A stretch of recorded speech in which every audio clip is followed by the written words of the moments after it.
चलो भाई, अगर तुम यहाँ पर राइट टाइम से आ गए होते तो तुम इंग्लिश सीख गए होते, और अगर मैं अमीर होता तो मैंने तुम्हारी मदद कर दी होती, और अगर मैं अभी बिजनेसमैन होता तो मैंने मर्सिडीज कार खरीद ली होती।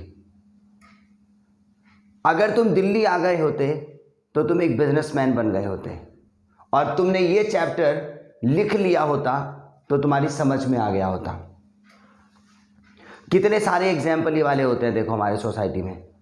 ऐसा सेंटेंस कितनी बार बोलते हैं हम लोग कि अगर मैं भी बहुत बड़ा स्पीकर होता ना तो आज मैंने भी जॉब को ज्वाइन कर लिया होता। अगर मैंने सारा सिलेबस टाइम पे कंप्लीट कर लिया होता तो मेरे नंबर अच्छे आ गए होते। अगर मैंने भी ट्यूशन को ज्वाइन कर लिया होता तो मैंने भी कोर्स को कंप्लीट कर लिया होता। तो ये वाला सेंटेंस जो है, जो हमारा अगर से स्टार्ट होता है, ठीक है ना, अगर मैंने ये काम कर लिया होता तो मैं सीख गया होता। अगर मैं भी अंबानी का लड़का होता तो मेरे पास में भी बड़ी सी गाड़ी होती। ठीक है, ये वाला सेंटेंस आप लोग गौर करो, दोस्त सोसाइटी में कितनी बार बोलते हो आप लोग, मतलब बहुत बार हम ये वाला सेंटेंस बोलते हैं। तो आज मैं आपका ये वाला सेंटेंस थोड़ा सा क्लियर करूंगा। देखो क्या होता है कि ये वाला सेंटेंस हमारे पास में हैड और वर्ड से बनता है और वुड हैव से बनता है। ठीक है, ये कॉम्बिनेशन होता है। देखो दो टाइप्स के सेंटेंसेस होते हैं हमारे, कि अगर मैं यहां पर आ गया होता तो मैं इंग्लिश सीख गया होता। ठीक है, एक तो यही होता है आना जाना। देखो इसमें जो है ना मेन वर्ब लगी हुई है, अगर मैं यहां पर आया होता, आना। दूसरा सेंटेंस बोलता हूं कि अगर मैं इंग्लिश सीख गया होता तो सीखना मेन वर्ब वाला है। ठीक है ना, तो दो टाइप्स के सेंटेंसेस होते हैं ये वाले। एक में तो मेन वर्ब लग के बनता है कि अगर मैंने हार्ड वर्क कर लिया होता तो हार्ड वर्क मेन वर्ब है। ठीक है ना, एक तो ये वाला सेंटेंस होता है। दूसरा होता है जिसके अंदर हम लोग ना इमेजिनेशन करते हैं। इमेजिनेशन जैसे कि अगर मैं अमीर होता, तो देखो इमेजिन कर रहे हैं, अगर मैं भी एक रिच होता, इमेजिन कर रहे हैं, अगर मैं बिजनेसमैन का लड़का होता, बस। तो एक वाले सेंटेंस में हम लोग काम करते हैं, मेन वर्ब आता है, मेन वर्ब मतलब मीनिंग आता है, जैसे कि आना जाना, खाना पीना, सीखना, ये जो वर्ड मीनिंग होते हैं हमारे पास। ठीक है, और दूसरा होता है इमेजिन करने वाला। तो ये जो सेंटेंस होता है कि अगर तुम यहाँ पर आ गए होते तो तुम इंग्लिश सीख गए होते, हम जो बोलते हैं वाला सेंटेंस। ठीक है ना, और अगर मैं अमीर होता तो मैंने तुम्हारी मदद कर दी होती। तो ये वाला अगर वाला जो सेंटेंस होता है बड़ा सा हमारा, ये दो टाइप्स के सेंटेंसेस होते हैं एक्चुअली। एक में मेन वर्ब आएगा, एक में इमेजिनेशन आएगी। बस आपको ये पकड़ना है दोस्त, मैंने अलग अलग लिख दिया है। जो हमारे पास में मेन वर्ब वाला सेंटेंस है कि अगर मैं यहां पर आ गया होता, उस वाले में आप लगाने वाले हैं हैड। ठीक है, और ये बड़ा सा सेंटेंस है कि अगर मैं यहां पर आ गया होता तो मैं इंग्लिश सीख गया होता। तो देखो ये बड़ा सा सेंटेंस है, तो नेक्स्ट वाला जो है कि नेक्स्ट वाला जो है तो मैं इंग्लिश सीख गया होता, उसमें तो आपका वुड हैव ही आएगा। ठीक है ना, बट ये पहले वाले में अगर देखना है कि अगर मैं यहां पर आया होता तो वो हेड से बनेगा, और जहां पे आपका इमेजिनेशन वाला है कि अगर मैं अमीर होता और मैं बिजनेसमैन का लड़का होता, वो आपका बनेगा वर्ब से। ठीक है, और नेक्स्ट वाला जो इसका पार्ट बचा हुआ है, तो मैंने तुम्हारी मदद कर दी होती, वो हमारे पास वुड हैव से ही बनेगा। तो देखो इसकी कंडीशन में क्या बात बताता हूं, ऐसे सेंटेंसेस में तीन चीजें आप लोगों को ध्यान रखनी है। सबसे पहली बात देखो, सबसे पहली बात है कि इस वाले सेंटेंस के अंदर दोनों ही पार्ट में थर्ड फॉर्म आएगी। ठीक है ना, ये भी थर्ड फॉर्म आएगी और ये भी थर्ड फॉर्म आएगी। ठीक है ना, पहली बात क्लियर हो गई। और दूसरी बात आपके पास में ये है कि जहां पे मेन वर्ब वाला सेंटेंस हो कि अगर मैं आ गया होता, अगर मैं सीख गया होता, अगर मैं लिख गया होता, अगर मैंने लिख लिया होता, तो उस वाले में आपका हेड आएगा पहले पार्ट में, दूसरे पार्ट में तो वुड हैव ही आएगा। ठीक है ना, हाँ जी। तो ये सेंटेंस ऊपर वाला क्लियर हो गया। और जो इमेजिनेशन वाला होता है, इसके दूसरे वाले पार्ट में भी वुड हैव ही आ रहा है हमारे पास में, मगर जहां पे इमेजिन आ जाए तो उसके लिए वर आएगा। ठीक है, तो ये सेंटेंस को आप गौर करके चले, बड़ा बढ़िया सेंटेंस हमारे पास में। पहले वाला मैं क्लियर करता हूं, देखो मेन वर्ब वाला, अगर मैं यहां पर आ गया होता तो मैं इंग्लिश सीख गया होता। ठीक है ना, देखो ये कौन सा वाला, आने वाला सेंटेंस है। अगर मैं यहां पर आ गया होता तो मैं इंग्लिश सीख गया होता, तो इंग्लिश में ये बनेगा इफ लाना, सब्जेक्ट लाना, हेड लाना, थर्ड फॉर्म लाना और ऑब्जेक्ट। ठीक है ना, और ये दूसरे वाले पार्ट में would have plus third form ही आएगी। अगर मैं यहां पर आ गया होता तो इंग्लिश सीख गया होता, तो इंग्लिश में बनाएंगे if I had come here, so I would have learnt English। अब इसी के एग्जाम्पल क्लियर करके चलेंगे। फिर से दूसरा मैं बोलता हूँ आपके सामने, सिर्फ सुन के चलो, टाइम वेस्ट नहीं करेंगे हम लोग, ठीक है ना। अगर मैं दिल्ली आया होता तो मैंने लाल किला देखा होता, तो क्या बनेगा? If I had come to Delhi so I would have seen the Red Fort. ठीक है, फिर से एक एग्जाम्पल बोलेंगे कि अगर मैंने ये सेंटेंस लिख लिया होता, तो लिखना मेन वर्ब है, तो क्या बनेगा? If I had written this sentence. ठीक है ना। और दूसरा वाला पार्ट तो इजी है, उस वाले में तो वुड हैव ही लगेगा। ये वाला सेंटेंस मैं आपसे पूछता हूं, आप इंग्लिश में बोलो, पहले हम इसको हाफ करेंगे, हेड लगा के बोलेंगे। तो मैं हिंदी में, आप इंग्लिश में बोलो, अगर मैं यहां पर आया होता, if I had come here. ठीक है, ये वाला पार्ट नहीं बोलना अभी, ये वाला बोलना बस, ठीक है ना। बोलो अगर मैं यहां पर आया होता। दूसरा बोलो अगर मैंने इंग्लिश सीखी होती। तीसरा बोलो और अगर मैंने चैप्टर लिख लिया होता। ठीक है ना, अगर मैंने काम कंप्लीट कर लिया होता। ठीक है ना। और दूसरे वाले में तो वुड हैव भी आएगा। मैं पहले बोलूंगा तो मैं सीख गया होता, सो आई वुड हैव लर्न्ड। ये तो इजी है। ठीक है, अब ये आते हैं हम लोग इमेजिनेशन वाला जहां पे हम लोग कल्पना करते हैं कि अगर मैं अमीर होता, अगर मैं अंबानी होता और मैं भी एक बिजनेसमैन होता और मैं बहुत ही हैंडसम होता, इस तरीके से, तो उस वाले में वर आएगा। ठीक है, तो हाफ ही पार्ट बोलेंगे इसका। मैं हिंदी बोलता हूं, आप इंग्लिश बोलो अगर मैं एक बिजनेसमैन होता, अगर मैं भी अमीर होता, अगर मैं एक डॉक्टर होता। ठीक है ना, और अगर मैं एक बिजनेसमैन का लड़का होता, और अगर मैं अमिताभ बच्चन होता। बस, ठीक है, ये सेंटेंस यहाँ पे कंप्लीट करते हैं दोस्त। इन शॉर्ट में आपको बता देता हूँ, और बता दिया है मैंने आप लोगों को, ये बड़ा सा सेंटेंस होता है, 2 पार्ट में डिवाइड होता है हमारे पास। ठीक है, सेकंड वाला पार्ट में तो आपको दिमाग मारने की ज़रूरत नहीं है, मैंने लिख दिया है। ठीक है ना, इस वाले में तो वुड हैव ही लगेगा, प्लस में थर्ड फॉर्म आएगी। बस आप लोगों को जो आप लोगों को एक्सप्लोर करना है वो पहले वाले सेंटेंस में करना है। ठीक है, जहाँ पे मेन वर्ब से आ जाए वहाँ पे हेड आएगा, और जहाँ पे हमारे पास में इमेजिनेशन आ जाए कि अगर मैं ये होता, तो वहाँ पे आप वर लेकर आएंगे। ठीक है, ये है सेंटेंस की ट्रांसलेशन। ये अगर मैं यहां पर आ गया होता तो मैंने इंग्लिश सीख ली होती। If I had come here so I would have learned English. Third form दोनों में। नीचे वाला आ जाओ, अगर मैं एक अमीर होता तो मैंने तुम्हें पैसे दे दिए होते। If I were rich I would have given you money. बहुत बोलते हैं वाला सेंटेंस हम लोग। तो सेकंड देखो, 2 पार्ट में डिवाइड है, दूसरे वाले पार्ट में तो आपको दिमाग मारना नहीं है, तो इसमें तो वुड हैव भी आएगा, दोनों में थर्ड फॉर्म आएगी। बस ये देख लेना, जहां मेन वर्ब आ जाए वहां पे हेड, और जहां पे इमेजिनेशन आ जाए वहां पे वर। जल्दी से इसको कंप्लीट कर लो फटाफट से।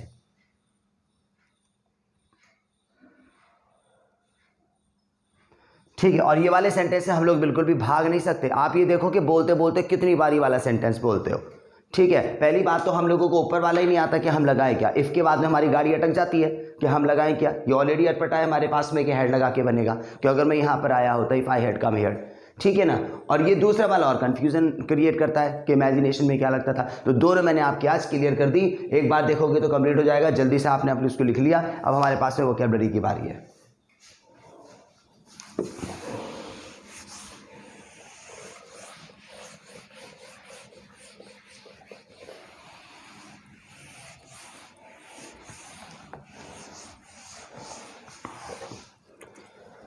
ऑलराइट दोस्तों, मेरा रजिस्टर तैयार और आपका भी होना चाहिए। जल्दी से आप लोग लिखें। पहला वर्ड है हमारे पास में रेज,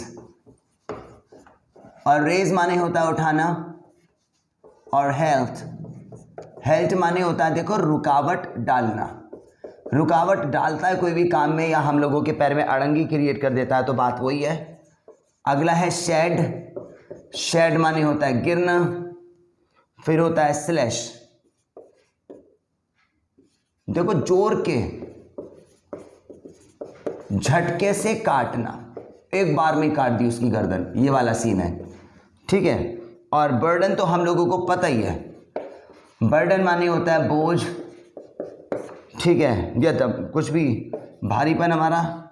और ह्यूज माने होता है विशाल, ये भी शायद आपको पता होगा, मगर ये लगाते नहीं है ना एक्चुअली। अगर विशाल भी आएगा कि मेरा घर बहुत ज़्यादा विशाल है, तो हम लोग बिग ही बोलते हैं वहाँ पर कि इट्स अ बिग हाउस। बस इसको चेंज करना है। जो वर्ड मैंने यहाँ पे लिखवा दिया ना, अब मैं डेली आप लोगों को बार बार रिपीट करूंगा तो वो हमारी ना टंग के ऑलरेडी ऊपर ही आ जाएगा, इसलिए मेरा लिखवाने का मकसद होता है यहाँ पर, ठीक है ना। और ये होता है बक। बक को वैसे बोलते हैं अमेरिकी पैसा या यूं कह लो डॉलर, ठीक है, मैं याद करवाऊंगा अभी। फिर होती है पेटिशन, ये होती है प्रार्थना, ठीक है ना। आयरॉनिकल, इसको बोलेंगे हंसी मजाक वाला, ठीक है। फिर होती है पैडलर, और पैडलर देखो वो होता है हमारा फेरी वाला, है ना, फेरी वाला लिख लेते हैं, फेरी वाला। या मैं आपको बात बता दूं, फेरी वाला से अलग, जैसे कि वो घर घर जाके बेचने वाला होता है ना, उसको बोलते हैं पैडलर। पैडल से बनाइए, तो जल्दी से आप इसको नोट डाउन कर लो दोस्त। ऑलराइट, रेज माने उठाना, हेल्प माने रुकावट डालना, शेड माने गिरना, स्लैश माने जोर के झटके से काटना, बर्डन माने बोझ ही होता है। और जी ह्यूज माने विशाल, बक माने होते हैं अमेरिकी डॉलर, पैटिशन माने प्रार्थना, आयरोनिकल माने हंसी मजाक वाला, और पैडलर माने फेरी वाला। इसमें से कई सारे वर्ड्स हैं जो आप लोगों के लिए नए होंगे, ठीक है। आप लोगों ने ये लिख लिया तो मैं आपको ये याद करवा दूं, ठीक है। ऑलराइट, लिख लेना दोस्त इसको जरूर, सिर्फ 2 मिनट आपको लिखने वाले हैं। ये मैं सोचना कि नहीं यार ना लिखें इसको, मगर लिखेंगे तो आपके भी नोट्स तैयार हो जाएंगे दोस्त, ठीक है। तो देखो पहला वर्ड है हमारे पास में उठाना। उठाने को क्या बोलेंगे? रेज। क्या बोलेंगे? आप थोड़े जोर से बोलो वहां पे, उठाने को क्या बोलेंगे? रेज। अब देखो उठाना कहीं भी लगा लेना। अब जैसे कहते हैं ना कि सामने वाले ने अपना हाथ उठाया, मैंने एक क्वेश्चन उठाया, तो बात वो ये क्या बोलेंगे? रेज। अब मैं आपको पिक्चर बताता हूं। अगर मैंने आपसे ये कहा कि हाँ भाई देखो जिसको समझ में आ गया है वो अपने अपने हाथ ऊपर क्या करें? रेज। तो मैंने भी अपना हाथ ऊपर क्या करा? हाँ जी। और अगला मीनिंग है हमारे पास रुकावट डालना, उसको बोलेंगे हेल्ट। क्या बोलेंगे? अच्छा, रुकावट डाल देते हैं, रुकावट डाल देते हैं, पैर में भी रुकावट डाल देते हैं, हेल्ट डाल देते हैं। अब मैं अपने ना दोस्त के साथ जा रहा हूँ, दोस्त बोले तो कॉमरेड के। अब मैं दोस्त के साथ जा रहा हूँ, जाते जाते जाते जाते मैंने ना अपना पैर उसके पैर में ऐसे करके डाल दिया, ठीक है, ऐसे अड़ंगी डालते हैं ना यूं करके, तो मैंने उसके पैर में क्या डाल दी? हेल्ट। ध्यान रखो तुमने ऐसे क्या होगा, पैर में उसके क्या डाल दी? हाँ जी। अब जैसे ही मैंने उसके पैर में हेल्ट डाली ना, वो एकदम से गिरा, और गिरने को क्या बोलते हैं? शेड। तो देखो एकदम से मुंह के बल फटाक जमीन पे क्या हो गया? वो शेड। फिर से पहला वर्ड बताएं, हाथ ऊपर, मैंने पैर में क्या डाली इसके, और वो बेचारा एकदम जमीन पे क्या हुआ? शेड। अगला मीनिंग है देखो जोर के झटके से काटना, उसको बोलेंगे स्लैश। जोर के झटके से काटना, ऐसे करके, जो मूवी में बाहुबली सेकंड पार्ट है हमारा, ऐसे करके उसकी तलवार निकालते, कहते हैं काटते हैं उसका गला, ऐसे निकाल के एक बार में उसकी गर्दन उड़ा दी, तो क्या कर दिया उसने? स्लैश। ऐसे एक बार में काटने को क्या बोलेंगे? स्लैश। फिर से बताएं पहला वर्ड, हाथ ऊपर, मैंने क्या करे? मैंने पैर में क्या डाली उसकी? देखो यहां पे पैर में हेल्ट डाल रहे हैं, मगर कोई भी जो अड़चन पैदा करता है ना हमारे काम में, तो आप उसको हेल्ट ही बोल सकते हैं कि don't try to help me, ठीक है ना। यार तू एक अच्छा दोस्त नहीं है, मुझे पता है, तू मेरे को कॉन्फिडेंस तो देता नहीं, हेल्ट करता रहता है बार बार, तो ये वर्ड वहां भी लगा सकते हैं आप, ठीक है। उठाना, उठाने को रेज करवाया है, मगर आप ये कह सकते हैं यार डोंट रेज योर वॉइस, अपनी आवाज़ ज़्यादा मत उठाओ, चलो ठीक है ना, तूने फालतू के क्वेश्चन क्या कर लिए? रेज। तो कहने का मतलब ये है, जरूरी नहीं है कि जो लिखा हुआ वही आएगा, इस वर्ड को और वर्ड्स को हम कहीं भी यूज़ कर सकते हैं, ठीक है ना। एक वर्ड को कहीं भी यूज़ कर सकते हैं बहुत बार। उठाना, मैंने हाथ उठाया। अब हिंदी में भी देखो ना, वो मेरे पे अपनी आवाज़ ज़्यादा उठा रहा था, वो मेरे पे क्वेश्चन उठा रहा था। जब हिंदी में बहुत सारे सेंटेंसेस में लगाएंगे तो इंग्लिश में भी लगा लेंगे, प्रॉब्लम क्या है हमारी, ठीक है ना। स्टार्टिंग से बताओ, हाथ ऊपर, पैर में मैंने क्या डाली? जमीन पे क्या हुआ? और निकाल के तलवार एक बार में क्या कर दिया? दिमाग में इमेजिन होना चाहिए। अगला मीनिंग है हमारे पास में बोझा। बोझे को बोलेंगे बर्डन। अब एक बंदा ये कहता है ना, अब मैंने अपने दोस्त से क्या करा? मैंने घूमने चल रहा है, क्या करा? नहीं यार काम का बहुत ज़्यादा क्या है मेरे ऊपर जी। अगला मीनिंग है हमारे पास विशाल। विशाल को बोलेंगे ह्यूज। क्या बोलेंगे? ह्यूज। ह्यूज माने होता है विशाल। अब पता है एक छोटा सा बच्चा होता है, छोटा सा बच्चा ना पापा से कहता, पता है जब मैं बड़ा हो जाऊंगा ना इतनी बड़ी गाड़ी खरीदूंगा। देखो इशारा उसका हाथ से क्या कहना चाहता है, इतनी बड़ी गाड़ी का मतलब क्या होता है? इशारा देख लो, ह्यूज आएगा, ठीक है। फिर से बताएं, हाथ ऊपर, भाई पैर में क्या डाली? बोलते रहो। और जमीन पर क्या हुआ? निकाल के तलवार एक बार में क्या कर दिया? काम का मेरे पे बहुत ज़्यादा क्या है, ठीक है, इतनी बड़ी गाड़ी खरीदूंगा, ठीक है भाई। और अगले मीनिंग के हमारे पास में अमेरिकी डॉलर, उसको बोलेंगे बक। ये पता है क्या होता है बक? बक ना आपने सुना होगा, जैसे सैलरीज वगैरह जो होती है ना, तो वहाँ पे, यहाँ पे तो हम लोग करेंसी बोलते हैं और वहाँ पे बक बोलते हैं। तो देखो मेरा इशारा, ये पैसे का इशारा है, ठीक है ना, पैसे का इशारा, प्लस में मैं अमेरिका वाला मैंने वर्ड करवाया, थोड़ा ध्यान रखना। तो अमेरिकी पैसों को क्या बोलेंगे वहाँ पे? बक, ठीक है ना। कहते हैं ना कि 20K बक और जी 10K बक्स, वहाँ पे इस तरीके से बोलते हैं। बस मैंने बता दिया ताकि आपके सामने वर्ड आए और आप ये ना कहो कि सामने वाला कोई गाली दे रहा है हमें, ठीक है ना, बक। तो बात वही है। तो अमेरिकी पैसे को क्या बोलेंगे? ऑलराइट, अगला मीनिंग है देखो प्रार्थना। प्रार्थना को बोलेंगे पैटिशन। क्या बोलेंगे? हमारी पैटिशन, प्रार्थना। ये हमारे लॉ का वर्ड है वैसे तो पैटिशन। और जी प्रार्थना वो नहीं होती जो स्कूलों में करते हैं कि इतनी शक्ति हमें देना दाता वाला, ठीक है, जो हम लोग प्रेयर करते थे, वो वाली प्रेयर नहीं है ये प्रार्थना। प्रार्थना का मतलब होता है हाथ जोड़ के प्लीज प्लीज सर मेरी बात सुन लो प्लीज, ये वाली प्रार्थना है ये। तो मैं क्या कर रहा हूँ सामने वाले से? पैटिशन। और ये पैटिशन को हम लोग रिटर्न में भी देते हैं, ठीक है। यही प्रार्थना जो मैं तुम्हारे से कह रहा हूँ कि सर एक्चुअली कि मेरी प्रॉपर्टी सामने वाले से दिलवा दो सर, मैं तो बहुत गरीब आदमी हूँ, ठीक है। अब यही चीज़ हम लोग अपने पेपर में रिटर्न करके लिखेंगे तो उसी को बोलेंगे पर्टिकुलर क्या मैंने पटिशन तैयार कर दी, ठीक है। तो आप इस पिक्चर को यहाँ पे देखो, प्रार्थना करने को क्या बोलेंगे हम लोग? पैटिशन। ऑलराइट, तो हाथ ऊपर मैंने क्या करें भाई? पैर में क्या डाला मैंने उसके? जमीन पे क्या हुआ बंदा? और निकाल के तलवार एक बार में ही। काम का बहुत ज़्यादा क्या है भाई? इतना बड़ी गाड़ी खरीदूंगा, ठीक है, और अमेरिकी पैसा, और ऐसे करके हाथ जोड़ के। और अगला मीनिंग देखो हंसी मजाक वाला, उसको बोलेंगे आयरोनिकल। क्या बोलेंगे? पहले तो बोलो आयरन, आयरन से बनाइए, आयरन, ठीक है, यहां से याद रखना आयरोनिकल, हंसी मजाक वाला। क्या बोलेंगे? आयरोनिकल, हंसी मजाक वाला। हमारी फैमिली में होता है, हमारे पापा लोग तो होते नहीं है, ठीक है, वो तो बस हम लोगों को डराते रहते हैं, ठीक है। हंसी मजाक वाले को आयरोनिकल बोलेंगे, हंसी मजाक वाला।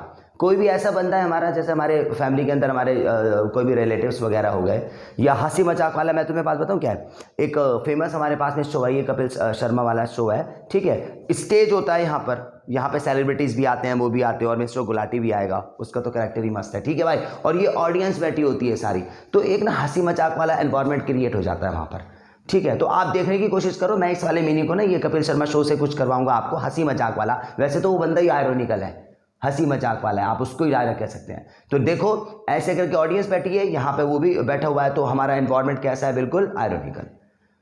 या दिमाग में देखने की कोशिश करो, जैसे कि हंसी मजाक वाला काम तो कपिल शर्मा और मिस्टर गुलाटी करते रहते हैं उसके शो के अंदर, तो उन दोनों का नेचर क्या है? बहुत ज़्यादा आयरोनिकल। क्या आपका है? आप देख लो भाई साहब, अगर है तो बोलोगे मेरा भी नेचर आयरोनिकल है, नहीं है तो आप बोलेंगे मैं बनाना चाहूँगा नेचर। तो हमारा नेचर हंसी मजाक वाले को क्या बोलेंगे? ऑलराइट, फिर से बताएं। हाथ ऊपर देखो, मैंने क्या करा? पैर में मैंने क्या डाली? जमीन पे क्या हुआ? और निकाल के तलवार एक बार में ही। काम का बहुत ज़्यादा भाई, इतनी बड़ी गाड़ी खरीदूंगा, और ये क्या? अमेरिकी पैसा, और ऐसे हाथ जोड़ के क्या? और वो कपिल शर्मा वाला शो, और उनका नेचर क्या है भाई साहब? अगला मीनिंग है हमारे पास में घर घर जाके बेचने वाला, या यूँ कह लो फेरी वाला, उसको बोलेंगे पैडलर। क्या बोलेंगे? पैडलर। पैडल से बना है कि ये साइकिल के पैडल मार, तो पैडलर से बना है हमारे पास, ठीक है। बस ये लास्ट वर्ड है हमारा, उसके बाद मैं खत्म करूंगा।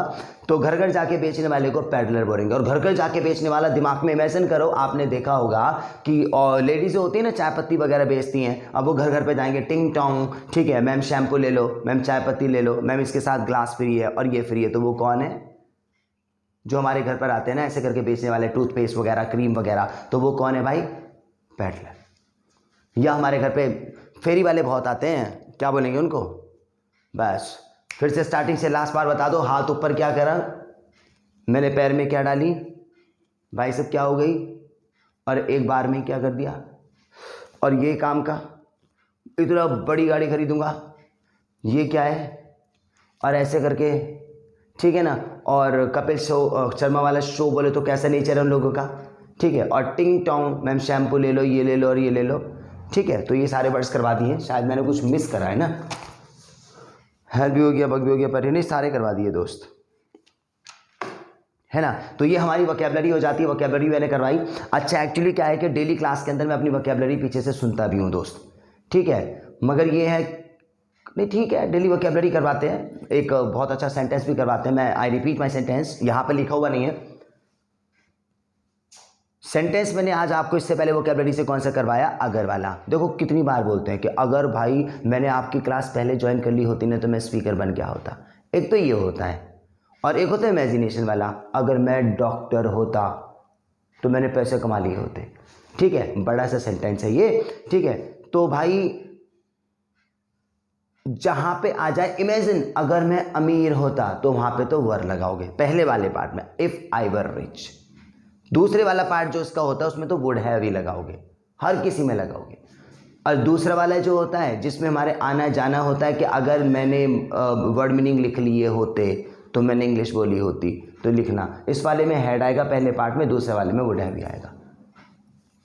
ठीक है, देख लेना इसको, बाकी रिपीट करवा के चलेंगे। तो हमारे पास में वोकैबुलरी जो मैंने करवाई है मैं आपको थोड़ा सा सुन लेता हूँ इसको। ठीक है, तो मुझे बताएं दोस्त, मंडराने को मैंने क्या बताया था सबसे पहला वर्ड, इससे पहले वाले सुन। तो मंडराना और जी गलना और निगलना और कंजूस, देखो मैं इशारा भी कर रहा हूँ, और ये गडरिया और हाँफना, प्रबंध करना, ठूस ठूस के भरना और रोक लगा देना और जकड़े रहना। भाई दोनों अलग अलग हो जाओ, इशारा देखो हाथ का। और बिखेरने को क्या करवाया था, स्कैटर, प्राप्त करना, उतावला अंदर से, और अपाहिज बनाना और हल्का सा हिलना और गला घोटना। ठीक है, और ये तुम्हारा नौकरानी और मकसद, दो सेना के बीच लड़ाई, और भाई साहब पीछे हटना, बदतर और हथियार, और ये तुम्हारा कथा या भाषण, समान, सूची, फैलना, खर्च करना, और ये पूरा दिन।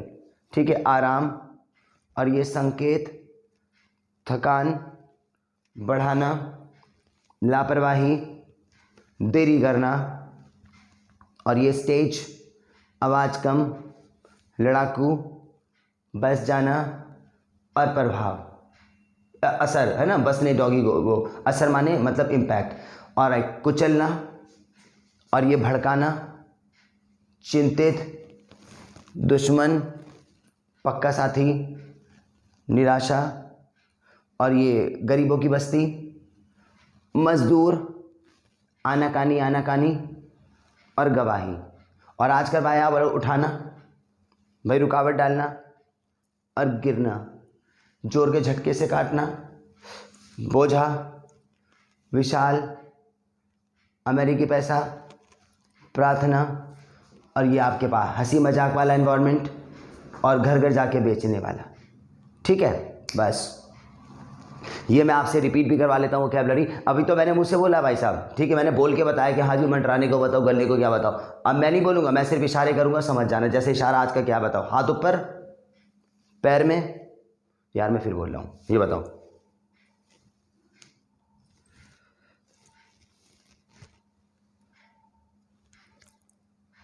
और हंसी मजाक वाला और टिंग टोंग, ये चीज़ है, दिमाग के अंदर इमेजिन करके चलो। तो यहाँ पे स्टॉप करते हैं दोस्त, ये हमारे पास राइटिंग की क्लास, इसके बाद में स्पीकिंग की होगी, वो भी आज ही कर लेना। So thank you very much, have a nice day.